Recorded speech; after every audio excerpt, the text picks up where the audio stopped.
Regarde, t'as vu, il y a un mec fondu là.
Ouais les gars, on est avec vous, allez-y.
Ouais les gars, allez-y, on est avec vous.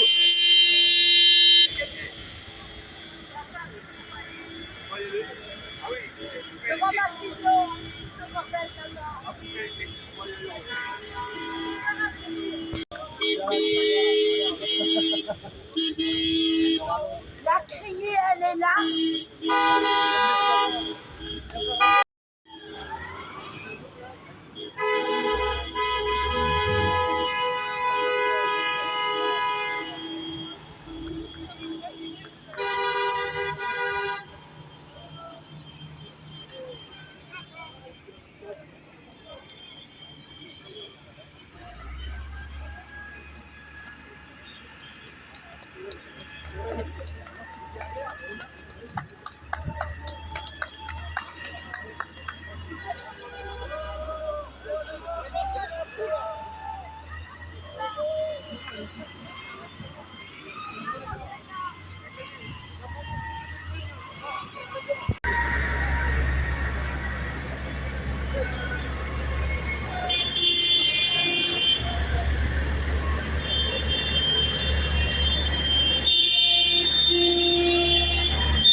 Mais d'abord, chers collègues, merci à tous d'être là pour montrer cette révolte du milieu agricole.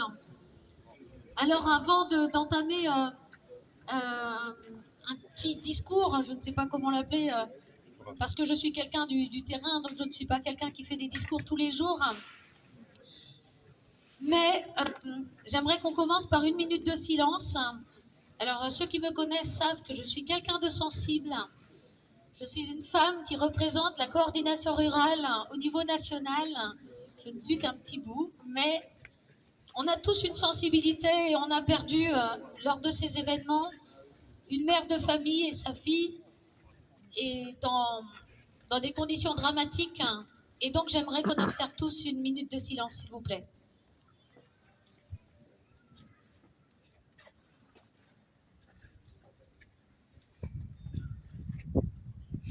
En termes de surface, une ferme France qui a vu le nombre d'agriculteurs divisé par 4 en 50 ans.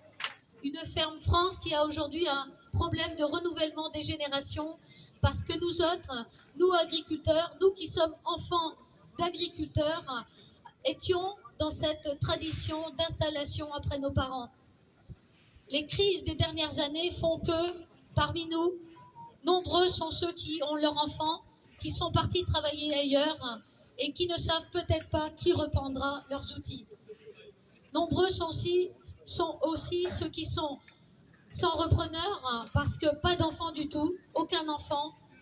Et donc, un métier qui pèse tellement, qui fait qu'à un moment, on se dit, est-ce que je continue ou est-ce que j'arrête?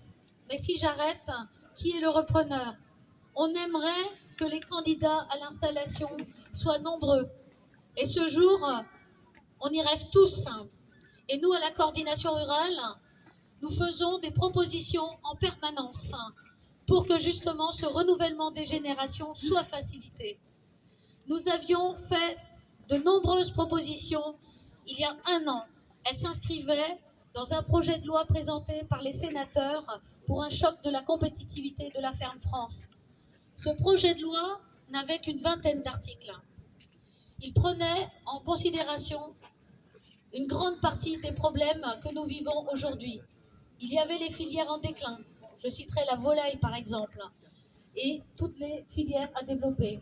Il y avait les problèmes d'eau, en rendant d'intérêt général l'eau, en diminuant tous les problèmes de procès qui concernent certains agriculteurs, par rapport à l'eau toujours. Il y avait les problèmes de main-d'œuvre que nous connaissons tous, l'impossibilité de se faire remplacer, le coût du travail qui n'est plus supportable, et les propositions de la coordination rurale d'avoir cette exonération de charges avec ce que nous appelons la TVA sociale, mais il est vrai que nous allons devoir certainement y retravailler pour mieux la vendre. Mais si nous voulons un coût du travail qui soit abordable, il faudra revoir le sujet. Il y avait de nombreux autres points qui, aujourd'hui, ont tous été oubliés dans le projet de loi d'orientation agricole. Et c'est bien pour ça qu'aujourd'hui, il est encore reporté. Il est reporté au mois de juin. Et dans ce projet de loi, nous espérons que les mesures au moins que nous avions déjà portées sur la fiscalité pour la transmission de nos exploitations soient reprises, pour qu'il y ait 0 fiscalité sur la transmission des outils agricoles. Il nous faut aussi de nombreuses mesures pour que les retraites de nos agriculteurs soient revalorisées dans ce contexte. Parce qu'aujourd'hui, certains me disent « Oui, mais les agriculteurs ne partent pas en retraite, ils ne cèdent pas, on pourrait peut-être s'installer. » Oui, mais parce qu'il n'y a pas d'intérêt marginal à quitter l'agriculture pour une retraite qui serait une retraite de misère. Alors il faut bien un complément de retraite pour tous les agriculteurs qui céderont à nos jeunes. Il nous faut des mesures qui aillent dans le sens pour favoriser ces installations. Donc voilà pour une partie des mesures sur le moyen terme dans ce projet de loi. Sur le court terme, nous attendons toutes les mesures par rapport aux trésoreries. l'année blanche.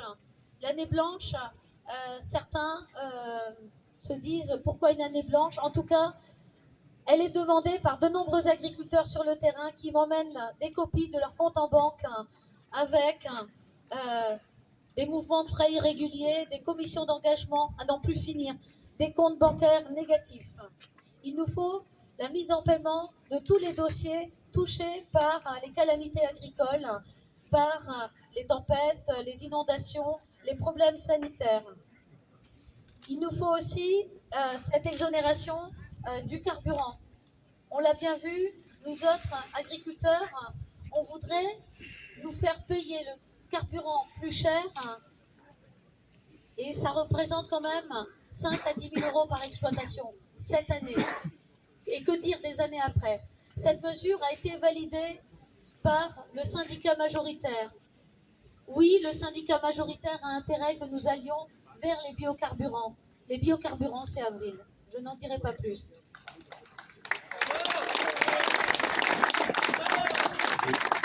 Mais que dire de faire du biocarburant avec des huiles françaises alors que nous sommes déjà sur le secteur des huiles et corps gras déficitaire de près de 2 milliards 500 millions d'euros. Alors oui, il y a du boulot à faire pour revoir toute la ferme France. Je reprendrai les mesures. Alors, je suis désolée, je suis brouillon, je suis fatiguée, je ne sais plus comment je m'appelle. Vous savez. Alors, les mesures au niveau européen, nous les avons exposées hier puisque nous étions à Bruxelles. Nous avons rencontré le directeur général de la Commission européenne. Il nous a dit que la ferme France exportait beaucoup parce qu'elle était très compétitive. Je lui ai répondu, oui, nous exportons. Nous sommes avec une balance commerciale positive pour les céréales, pour les produits laitiers. Mais pourquoi? Parce que nous avons les aides de la PAC et en quelque sorte, nous exportons ces aides de la PAC et les bénéficiaires en sont les pays importateurs. Donc cette PAC qui est à la fois ultralibérale et qui favorise les accords de libre-échange pour faire venir des produits alimentaires ne respectant pas nos normes, ni sanitaires ni environnementales, nous n'en voulons pas. Cette politique agricole européenne qui est à la fois, ou je dirais plutôt en même temps, ultralibérale et ultra-écolo, avec de la surtransposition en France, elle est à revoir. Donc voilà tous les messages qui ont été portés. Je reviens un peu sur le terrain avant de passer la parole à Joseph. J'ai bien noté aussi, et je ne sais pas si certains se reconnaîtront, tous les problèmes qui concernent le terrain, tous les problèmes liés à la production bio, avec des céréales qui quittent nos fermes et qui sont revendues 2 fois plus cher. Un manque de considération encore pour nous autres agriculteurs. Avec les problèmes d'ondes électromagnétiques qui vont jusqu'à entraîner la fermeture de nos exploitations et un vrai combat à dormir debout parce que les soutiens, nous n'arrivons pas à les obtenir. Voilà, de nombreux cas concrets. Emmenez-moi des SMS courts, s'il vous plaît. Emmenez-moi des preuves de simplification. Nous allons toutes les compiler pour les faire remonter au ministère de l'Agriculture parce que nous avons l'impression que tous ces cas particuliers, il ne les connaît pas. Donc voilà, merci à tous. Je peux répondre, je vais échanger avec vous, je vais manger quelque chose avant de tomber en syncope. Et je vous passe, en tout cas, 1000 merci encore. Cette révolte doit continuer. Et je finirai ici. Nous étions à l'Europe hier à Bruxelles, mais nous étions de nombreuses nationalités représentées. Nous savons que nous travaillons au niveau européen avec l'European Milk Board, avec comme représentation française la coordination rurale, mais aussi l'APLI. Nous essayons d'élargir ce mouvement pour représenter la coordination rurale au niveau de toutes les productions. Nous savons qu'il y a prochainement les élections européennes et nous serons présents pour avoir une Europe avec des normes uniformes sur tout le territoire, pas de surtransposition et un métier qui redevient viable, vivable et des fermes transmissibles avec de nombreux jeunes que je vois ici. Et sachez-vous, tous les jeunes Si vous êtes là, c'est bien pour vous que je me bats. Mes enfants sont comme vous. Ils sont dans des écoles d'agriculture et je leur souhaite un bon avenir, comme je le souhaite à tout le monde, et que tout le monde puisse finir sa carrière et trouver un repreneur et qu'on soit fiers d'être agriculteurs.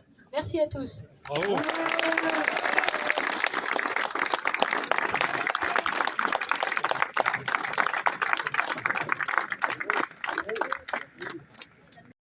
Côte d'Armor, Morbihan, Loire-Atlantique, et j'ai même des collègues qui sont venus d'Arcachon pour vous soutenir.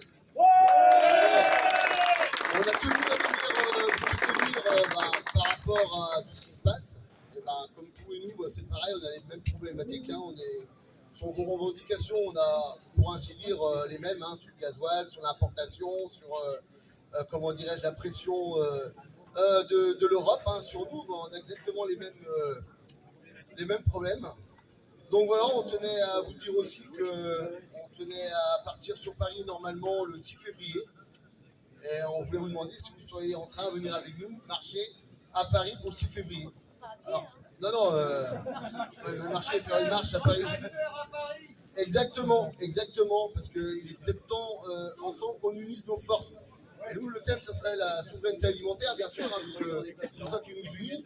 Et puis bon, je pense que l'union fait la force, donc pour plier un petit peu la dictate de l'Europe, il serait peut-être temps qu'on fasse quelque chose, parce que n'oubliez pas une chose, c'est que le gouvernement, il vous promet un petit morceau de pansement pour ci ou pour ça.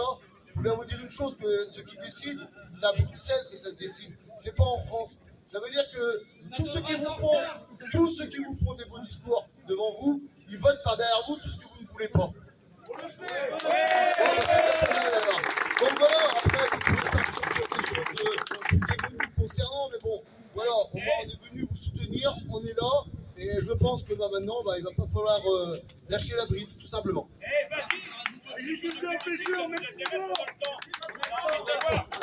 Non, mais bon, c'est toujours pareil, on est... des paysans de la mer.